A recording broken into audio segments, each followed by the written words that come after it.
Hello students. இப்போ நம்ம பார்க்க போற lesson food security and nutrition. இந்த lesson 10th standard social economicsல third unit கொடுத்திருக்காங்க. Food security and nutrition lesson ஓட book back 1 mark question and answers தான் இப்போ பார்க்க போறோம். First choose the correct answer. First question. Dash of food is physical availability of food stocks in desired quantities, which is a function of domestic production, changes in stocks and imports. Options are A. Availability of food, B. Access to food, C. Absorption of food, D. None. Correct answer is option A. Availability of food. Availability of food அப்படிங்கிறது என்னன்னா வந்துட்டு ஒரு food வந்து ஃபிசிக்கலாக வந்துட்டு food ஸ்டாக்ஸில் எந்த அளவுக்கு தேவையோ அந்த அளவுக்கு ஃபுட்டு வந்துட்டு ஃபிசிக்கலாக அவைலபிளாக இருக்கிறது தான் வந்துட்டு அவைலபிலிட்டி ஆஃப் ஃபுட் அப்படின்னு சொல்கிறாங்க. அதை வச்சு தான் வந்துட்டு நம்ம டொமஸ்டிக்காக அந்த ஃபுட்டை ப்ரொடியூஸ் பண்ணுறதாகட்டும், இல்லை வந்துட்டு இம்போர்ட் பண்ணுறது, இறக்குமதி பண்ணுறது, ஏற்றுமதி பண்ணுறது, இது எல்லாமே நம்மக்கிட்ட எவ்வளோ ஃபுட்டு இருக்குதோ, அவைலபிலிட்டி ஆஃப் ஃபுட்டு எந்த அளவில் இருக்குதோ அதை வச்சு தான் வந்துட்டு அதை வந்துட்டு இன்னும் ப்ரொடியூஸ் பண்ணலாமா வேணாமான்னு முடிவு பண்ணுறது, இல்லை ஏற்றுமதி பண்ணலாமா இல்லை இறக்குமதி பண்ணலாமான்னு முடிவு பண்ணுறது எல்லாமே இந்த அவைலபிலிட்டி ஆஃப் ஃபுட்டு வச்சு தான் இருக்குது. Second question, buffer stock is the stock of food grains, namely wheat and rice, procured by the government through the dash.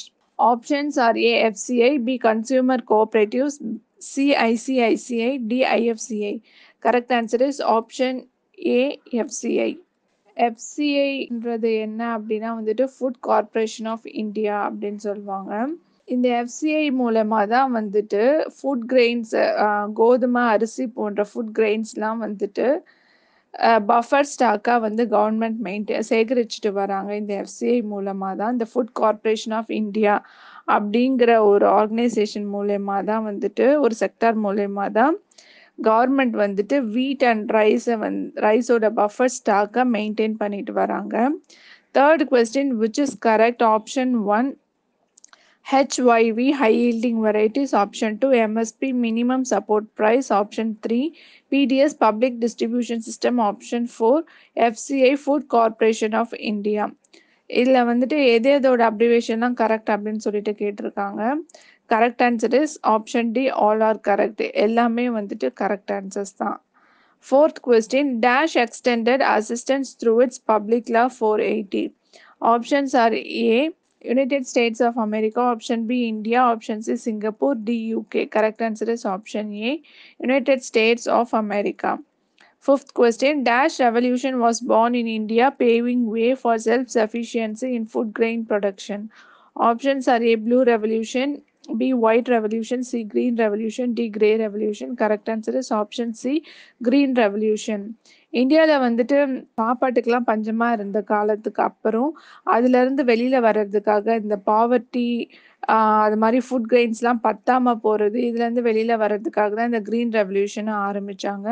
இந்த க்ரீன் ரெவல்யூஷன் அப்படின்னா என்னென்னா வந்துட்டு இந்தியன் அக்ரிகல்ச்சரை வந்துட்டு ஒரு இண்டஸ்ட்ரியல் செக்டராக மாற்றினாங்க. அதாவது டெக்னாலஜியெல்லாம் வந்துட்டு அக்செப்ட் பண்ணி டெக்னாலஜிக்கல் வைஸாக வந்துட்டு அக்ரிகல்ச்சர் பண்ண ஆரம்பித்தாங்க. அதில் மெயினாக என்ன பண்ணாங்கன்னா ஹை ஈல்டிங் வெரைட்டிஸ் சீட்ஸை வந்துட்டு யூஸ் பண்ண ஆரம்பித்தாங்க. அதிகமாக கொடுக்குற பயிர் வகைகளை வந்துட்டு உபயோகிக்க ஆரம்பித்தாங்க. அது இல்லாமல் டிராக்டர், ஃபெர்டிலைசர்ஸு, அதுக்கப்புறமா வந்துட்டு பெஸ்டிசைட்ஸ், பூச்சிக்கொல்லி மருந்து, உரம், இதெல்லாம் வந்துட்டு இந்தியன் அக்ரிகல்ச்சரில் இன்க்ளூட் பண்ண ஆரம்பித்தது வந்துட்டு இந்த க்ரீன் ரெவல்யூஷன் தான்.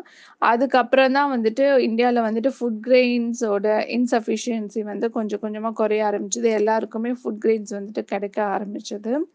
இதனால நிறைய பெனிஃபிட்ஸ் இருந்தாலுமே இதுக்கும் வந்துட்டு நெகட்டிவ் சைடும் இருக்குது அப்படின்னு சொல்கிறாங்க க்ரீன் ரெவல்யூஷனுக்கு. Sixth question, dash is the only state in India to adopt universal PDS. Options are A. Kerala, B. Andhra Pradesh, C. Tamil Nadu, D. Karnataka. Correct answer is option C. Tamil Nadu. PDS அப்படிங்கிறது என்னென்னா public distribution system அப்படிங்கிறது தான். தமிழ்நாட்டில் வந்துட்டு இந்த public distribution system மூலயமா வந்துட்டு எல்லாருக்கும் இந்த ரேஷன் மூலயமா அரிசி, கெரோசின், அதுக்கப்புறம் சுகரு, இந்த மாதிரி நிறைய ஐட்டம்ஸ் கொடுப்பாங்க. அதுக்கப்புறம் போக போக ஹவுஸ் ஹோல்டு ஐட்டமும் கொடுக்க ஆரம்பித்தாங்க. ஒரு ஸ்டேஜில் வந்துட்டு ஒரு குறிப்பிட்ட இன்கம் லெவலுக்கு கீழ இருக்கிறவங்களுக்கு குடுத்தாங்க. அதுக்கப்புறம் எல்லாருக்குமே குடுக்க ஆரம்பிச்சாங்க. இதுதான் வந்துட்டு யுனிவர்சல் பிடிஎஸ் அப்படின்னு சொல்லிட்டு சொல்லுவாங்க. இந்தியால இந்த யுனிவர்சல் பிடிஎஸ்ஸ வந்துட்டு அடாப்ட் பண்ண ஒரு ஸ்டேட் எதுன்னு கேட்டா தமிழ்நாடும். நம்மளுக்கு வந்துட்டு இந்த மாரி அ கவர்மெண்ட் வந்துட்டு அந்த பொருட்கள்லாம் வாங்கி மக்களுக்கு வந்துட்டு கம்மி விலையில வந்துட்டு ஃபுட் கிரெயின்ஸு, கெரோசினு, சுகர் இதெல்லாம் வந்துட்டு குடுக்க ஆரம்பிச்சாங்க. 7th question, dash is the process of providing or obtaining the food necessary for health and growth. Options are A, health, B, nutrition, C, sanitation, D, security. Correct answer is option B, nutrition. நியூட்ரிஷன்றது மூலியமா தான் வந்துட்டு தேவையான ஹெல்த்தும் க்ரோத்தும் வந்துட்டு குடுக்க முடியும். 8th question, Tamil Nadu Integrated Nutrition Program was started in dash. Options are A, 1980, B, 1975, C, 1955, D, 1985. Correct answer is option A, 1980. 9th question, status is one of the indicators of the overall well-being of population and human resources development. Options are A, health, B, nutritional, C, economic, D, wealth. Correct answer is option A, health. ஒரு கண்ட்ரியோட health status தான் வந்துட்டு அந்த நாட்டோட overall பாப்புலேஷனோட wellbeing பற்றியும் human resource development பற்றியும் எடுத்துக்காட்டுற ஒரு இண்டிகேட்டராக இருக்குது அப்படின்னு சொல்கிறாங்க. ஒரு பாப்புலேஷன் ஒரு குரூப் ஆஃப் பாப்புலேஷன் வந்துட்டு வெல்பீயிங்காக இருக்கிறாங்க அப்படின்றத பொறுத்து தான் அந்த நாட்டில் வந்துட்டு ஹியூமன் ரிசோர்ஸஸோட மனித வளம் எந்த அளவுக்கு மேம்பட்டிருக்கு அப்படின்றத சொல்லலாம். அதுக்கு ஹெல்த் ஸ்டேட்டஸ் வந்துட்டு ரொம்ப முக்கியம். இப்போ ஒரு கண்ட்ரில வந்துட்டு நெறைய மக்கள் தொகை இருந்தும் அவங்க வந்துட்டு ஹெல்த் ஸ்டேட்டஸ் நல்லா இல்ல, நல்ல கண்டிஷன்ல இல்ல அப்டின்னாக்கா, அந்த கண்ட்ரில அவ்ளோ பாப்புலேஷன் இருந்தும் வந்துட்டு அவங்களால அந்த குரூப் ஆஃப் பாப்புலேஷன எதுக்குமே யூஸ் பண்ணிக்க முடியாது, எந்த ஒரு வேலைக்குமே. ஸோ ஹெல்த் ஸ்டேட்டஸ் தான் வந்துட்டு அங்க ஒரு இண்டிகேட்டரா ஆக்ட் ஆகுது. 10th question, Tamil Nadu Health System Projects has launched dash service at free of cost. Options are A, 106 ambulance, B, 108 ambulance, or C, 107 ambulance, D, 105 ambulance. Correct answer is option B, 108 ambulance. Ambulanceக்கு வந்துட்டு 108 number தான் நம்ம dial பண்ணுவோம். Fill in the blanks. First question, dash foundation from USA introduced HYV in India. Correct answer is Ford Foundation. யூஎஸ்ஏல இருக்கிற fort foundation தான் வந்துட்டு இந்தியாவில் high yielding வெரைட்டியை வந்துட்டு introduce பண்ணாங்க, ஹை யீல்டிங் வெரைட்டி சீட்ஸை. Second question, dash is an important indicator of nutrition deficiency. Correct answer is under weight. இப்போ வந்துட்டு ஒரு மக்களுக்கு வந்துட்டு நியூட்ரிஷன் டெஃபிஷியன்சி இருக்கா என்னன்றதுக்கான ஒரு இண்டிகேட்டர் வந்துட்டு அவங்க வந்து அண்டர் வெயிட்ல இருக்கிறாங்க அப்படின்னா, அவங்க ஏஜுக்கு அவங்க ஹைட்டுக்கு தகுந்த வெயிட்ல இல்லாமல் அவங்க அண்டர் வெயிட்ல இருக்கிறாங்கன்னா அவங்க நியூட்ரிஷனல் டெஃபிஷியன்சியில் இருக்கிறாங்க அப்படின்னு அர்த்தம். தேர்ட் கொஸ்டின், இந்த year dash national food security was passed by the Indian parliament. Correct answer is 2013. Fourth question, dash play an important role in the supply of quality goods at responsible rates to common people. Correct answer is consumer cooperatives. Consumer cooperatives மூலயமா தான் வந்துட்டு common பீப்புளுக்கும் வந்துட்டு குவாலிட்டியான goods வந்துட்டு அதோட correct ரேட்டில் வந்துட்டு supply பண்ண முடியும் அப்படின்னு சொல்கிறாங்க. Match the following. First question, consumer cooperative. Correct answer supply of quality goods. Second question, public distribution system. Correct answer is subsidized rates.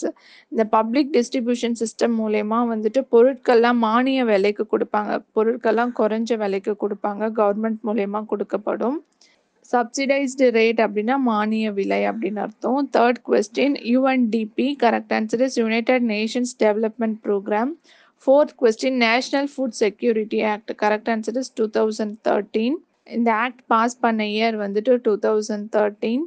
Assertion and reason. First question, assertion, purchasing power increases, price decreases and vice versa. Reason, the production of goods decline, the price of goods increases, and then the purchasing power is affected. இதில் assertion and reason ரெண்டுமே correct and or is the correct explanation of A. இதில் என்ன சொல்கிறாங்க அப்படின்னா, இப்போ ஒரு பொருளை வந்துட்டு எத்தனை பேரால் வாங்க முடியுதோ எத்தனை பேருக்கு வந்துட்டு அத வாங்கக்கூடிய திறன் இருக்குதோ, அந்த அளவுக்கு தான் வந்துட்டு பர்ச்சேசிங் பவர் இருக்கும் அப்படின்னு சொல்றாங்க. ஒரு பொருள வந்துட்டு 10 பேருக்கு தான் அத வாங்கக்கூடிய திறன் இருக்குன்னா, பர்ச்சேசிங் பவர் வந்து அங்க 10 கம்மி தான். அதே பொருள வந்துட்டு ஒரு 1000 பேரால வாங்க முடியுதுன்னா, பர்ச்சேசிங் பவர் வந்துட்டு அதிகமான பேருக்கு பர்ச்சேசிங் பவர் இருக்குது. இப்போ ஒரு பொருள் புரொடக்ஷன வந்துட்டு நம்ம டக்குன்னு நிறுத்திட்டோம் அப்டின்னா, அந்த பொருள் பற்றாக்குறை ஏற்படும்போது, அந்த பொருளோட பிரைஸ் வந்துட்டு அதிகமாகுது. பிரைஸ் அதிகமாகும்போது என்ன ஆகுதுன்னா, நெறைய பேரால அந்த பொருள காசு குடுத்து வாங்க முடியாம போகுது. அப்படி வாங்க முடியாம போற அந்த இடத்துல தான் வந்துட்டு பர்ச்சேசிங் பவர் அஃபெக்ட் ஆகுது அப்படின்னு சொல்றாங்க. So correct answer is option D. A is correct. R is the correct explanation of A. இந்த வீடியோ உங்களுக்கு பிடிச்சிருந்தா லைக் பண்ணுங்க, ஷேர் பண்ணுங்க, கமெண்ட் பண்ணுங்க. மறக்காம சப்ஸ்கிரைப் பண்ணுங்க.